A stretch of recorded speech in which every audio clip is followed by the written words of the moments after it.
बड़ा एजाज पाया है। बात नसीब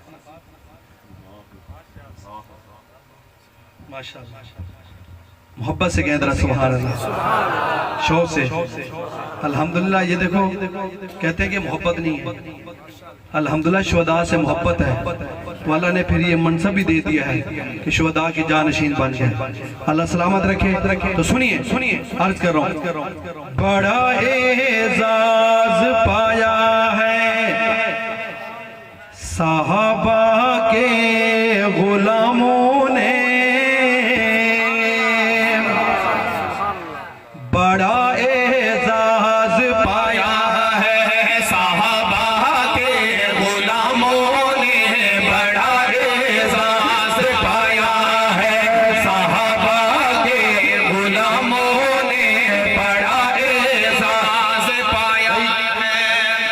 जब मैं यहाँ पहुंचूंगे सहाबा के गुलामों ने सब ने हाथ उठा के अपनी मोहब्बत के इज़हार करने और सलाम पेश करने उन शुहदा को जिन्होंने हमारा ईमान बचाया है।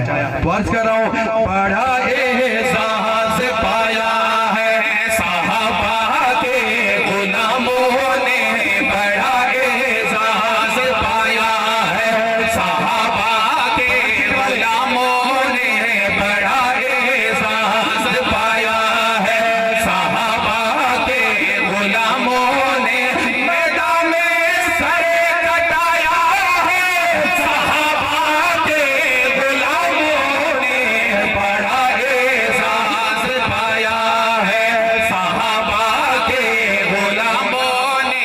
गुलामान साहबा वालों, अल्लाह की कसम उठा के कह रहा हूँ, इन्होंने बच्चे नहीं देखे, अपना घर नहीं देखा, कारोबार नहीं देखा, सहाबा के दिफा के लिए मैदान में निकले हैं, फिर गोलियां चली हैं, बम चले हैं, लेकिन पुख्ता होकर मैदान में डटे हुए हैं। तो कहना चाहता हूँ, सहाबा का दिफा करने जो निकले हैं मैदानों में, सहाबा का दिफा करने जो निकले हैं मैदानों में, गरज कर हक सुनाया